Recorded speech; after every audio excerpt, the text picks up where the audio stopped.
Hello et bienvenue dans cette nouvelle vidéo. Comme tu le vois, je tiens mon micro juste ici pour que tu aies un bon son. Et aujourd'hui, on va parler des troubles alimentaires parce que vous êtes beaucoup à être intéressés par ça.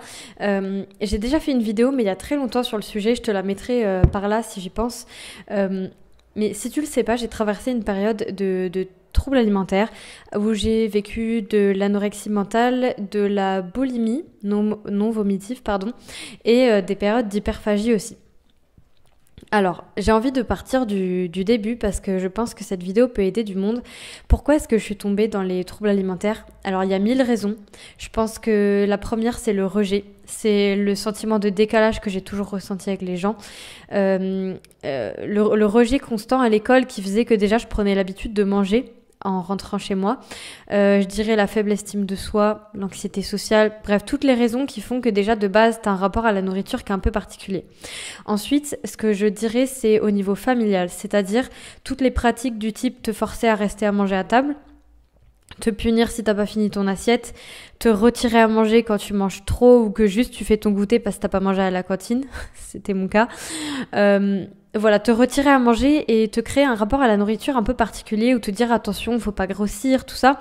Aussi, moi j'ai des parents qui étaient beaucoup dans le côté médecine et tout, donc ils me rabâchaient beaucoup de pas manger trop de ketchup, de pas manger trop de sucre, que j'allais avoir le diabète, que machin. Et c'est vrai que ça a quand même créé, je pense, en moi une espèce de conscience de la santé, de la nourriture, enfin une conscience un peu particulière. Et évidemment, après, y a le moment où tu arrives à l'âge adolescence, etc., que les gens te disent, alors soit que t'es trop plate, t'as pas assez de seins, donc ton corps ça va pas, soit que t'as des trop grosses fesses, moi c'est ce qu'on me disait tout le temps.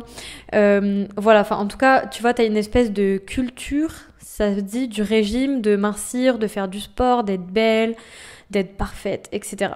Et en tant que HP, donc haut potentiel et hypersensible, je pense que j'ai pris beaucoup plus à cœur tout ça, et que le déclencheur, ça a pas vraiment été ça, mais ça y a participé.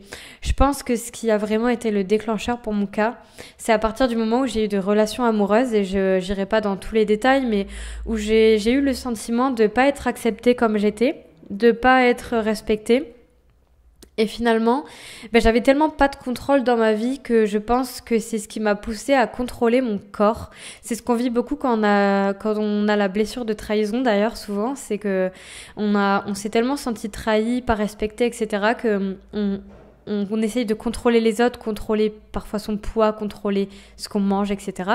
Et à ce moment-là, je pense que, tu sais, en tant que femme aussi, j'étais tellement sexualisée, franchement, en tant que femme, que tout simplement, je faisais un rejet de mon corps, en fait. Je me disais, mon corps égale avoir des problèmes, mon corps égale être emmerdée dans la rue, mon corps égale tout ça. Mais c'était super inconscient, je le comprends que maintenant. Et j'ai fait vraiment un rejet et j'ai voulu mincir. Faut savoir qu'à cette époque-là, j'avais aucun problème de surpoids, hein. J'avais un corps tout à fait normal. Il y a des filles sûrement qui auraient rêvé d'être comme moi, mais moi, tu vois, je me voyais... moi, je pensais que j'avais un problème. Donc voilà, déjà, je pense que j'ai eu des éléments déclencheurs dans la vie amoureuse et des gros stress qui ont fait que j'ai commencé comme ça un régime. Et ça me donne envie de te parler d'un truc, c'est qu'il y a un vrai problème sérieux à glorifier, féliciter les femmes qui font des régimes. Dans mon cas, j'ai commencé un régime, j'avais genre 16-17 ans. Et tout le monde était admiratif, donc tout le monde te félicite de faire du sport, tout le monde te félicite de réussir à tenir, à ne pas manger. Sauf que du coup, c'est horrible parce que t'es dans un... C'est pas juste un régime, tu vois, j'étais en train de tomber dans une maladie et finalement t'es valorisé. Donc ça te crée aussi une crainte ensuite de reprendre du poids et donc de perdre l'approbation sociale, tu vois ce que je veux dire? Donc bref, je suis rentrée dans un cercle vicieux comme ça. J'ai jamais vomi. Pour ma part, je compensais avec le sport, donc je mangeais très peu et je faisais énormément de sport. Et ensuite, j'ai basculé dans un moment où là, je pouvais plus contrôler. Ça dépendait plus de ma volonté, si tu veux. Désolée, j'ai le nez bouché. Désolée. Ça dépendait plus de ma volonté. Je craquais complètement sur tout. C'était insensé. C'était même pas des aliments que j'aimais. C'était super dur à vivre. Et aujourd'hui, je pense qu'il y a vraiment un lien. Je vois vraiment un lien entre comment on a été traité par nos parents, traité par nos pères, comment on a été rejeté, comment on a été sexualisé en tant que femme et le fait de se restreindre, de manger, de contrôler son corps. Pour moi, en tout cas, je le vois vraiment comme ça. Et si tu veux que je t'en parle plus en détail, je pourrais faire une vidéo, mais là, ce que j'ai vraiment envie d'expliquer, c'est surtout que, en fait, c'est toi qui vas être maître, maîtresse de ta direction. Bah si, de ta direction, de ta guérison. Et pour ma part, je trouvais pas d'aide, ok. Les gens voyaient pas que ça allait pas, les gens savaient pas que j'étais HP, je savais pas que j'étais HP, je comprenais rien à qui j'étais, je comprenais rien à mes émotions. J'avais des émotions, mais énormes, hyper intenses, minimisées par mon entourage, pas comprise, et finalement tu te sens hyper isolée. Et moi, ce qui m'a apporté vraiment du réconfort, c'est de lire des livres sur l'anorexie, la boulimie. C'est d'en avoir marre d'être malade, tout simplement marre de plus pouvoir contrôler, de manger tout comme ça et de te sentir super mal et de pas comprendre pourquoi tu n'arrives pas à faire autrement. Et moi, je sais que je suis passée par une passade où j'ai dû aussi régler quelque chose au niveau nourriture, c'est-à-dire j'ai dû m'autoriser tout, ne plus rien m'interdire. J'ai dû, même si je faisais des crises, que c'était n'importe quoi, j'ai dû vraiment m'enlever tous les interdits alimentaires pour que mon cerveau ne soit plus en mode attention, elle va t'interdire de manger, donc on compense. Et donc là, tu fonces sur la nourriture. Donc je me suis débarrassée de ça, ça a pris quand même un bon temps, je dirais une bonne année. Mais après, désespère pas, tu vois, la suite est tellement mieux. Vraiment, reste là, accroche-toi à ça. Moi, je me suis autorisé absolument tout, ce qui m'a enlevé cette pression d'interdiction, tu vois ce que je veux dire. Et ensuite, ce que j'ai fait, c'est que petit à petit, j'ai appris à me reconnecter à ma satiété. Ça a pris vraiment du temps, mais vraiment comprendre quand est-ce que j'avais faim, quand est-ce que j'avais pas faim, quand est-ce que c'était trop, quand est-ce que c'était assez. J'apprenais aussi quand j'avais trop mangé à me dire bah oui, ok, t'as trop mangé, bah c'est pas grave. J'apprenais à avoir de la compassion envers moi, à pas trop culpabiliser parce que c'est aussi un moteur de la maladie, je trouve.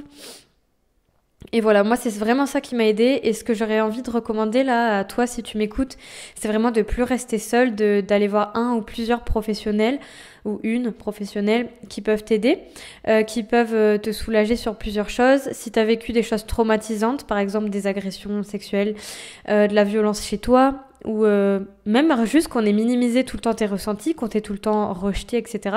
Ça peut déjà être des traumatismes, ou si tu t'es senti abandonné, etc. N'hésite vraiment pas à demander de l'aide, à t'entourer. Pour ma part, il y a des choses que je règle que aujourd'hui en EMDR, c'est quelque chose pour les traumatismes, avec une bonne psy qui connaît les hauts potentiels. Je te conseille vraiment si tu te sens concerné par ce sujet, de choisir un ou une psy qui connaît le haut potentiel et l'hypersensibilité. Moi, j'accompagne plus vraiment sur les troubles alimentaires. Ça m'arrive d'aider juste pour la période, travailler sur les croyances limitantes du style si je mange ça, je grossis. Donc moi, je peux aider sur ce niveau-là. Mais après, tout ce qui va être vraiment traumatique et qui va persister malgré que tu travailles dessus, je te conseille vraiment un travail psy. Et j'aimerais te dire aussi que c'est pas ta faute, que pour l'instant tu sais pas faire autrement, que tu fais comme tu peux, que c'est pas ta volonté, c'est pas de la gourmandise, c'est pas, non. Si t'as ces problèmes-là, c'est en dehors de ta volonté. Alors certes, il y a des choses que tu peux faire, mais il y a des choses sur lesquelles tu peux pas agir seul pour l'instant. Après, je pense que c'est important de sortir de la phase victimisation, bien qu'on soit victime, mais de devenir maître, maîtresse de sa guérison, parce que je pense que c'est le premier pas, déjà reconnaître qu'on est malade. J'en ai même pas parlé, mais moi ça m'a pris du temps pour comprendre que c'était pas normal ce que je faisais, que c'était pas normal de manger que des haricots verts. Dans ma tête, moi je maîtrisais, hein. Moi je maîtrisais mon truc, j'étais trop forte parce que j'arrivais à pas manger. Mais il y a un moment où tu vas en avoir marre, tu vois, parce que tu as l'impression que tu vis pas, tu es à côté de ta vie, tu penses qu'à la bouffe toute la journée, tu penses à ton prochain repas. En fait, c'est pas une vie. J'ai envie de te dire, c'est pas une vie. Et en plus, ça te crée aussi des pensées un peu dépressives, tu vois. T'as plus envie d'exister, tu trouves que tout perd son sens. Alors que c'est vraiment le meilleur qui t'attend.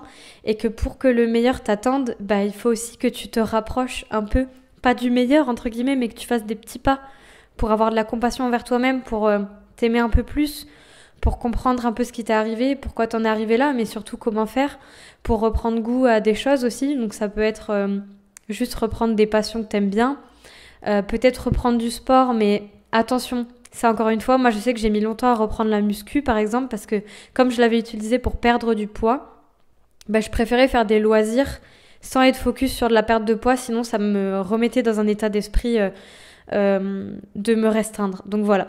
Et puis vraiment, sérieux, la vie est trop courte. Reste pas comme ça. La vie est trop courte pour galérer avec ça tout le temps. Essaye vraiment de trouver de l'aide. Alors après, je dis pas, tu auras peut-être des moments où tu vas retomber. Moi, ça m'est arrivé d'être comme guérie pendant des mois et puis d'un coup, d'avoir l'impression de retomber dans la maladie. C'est pas grave, ok, c'est normal.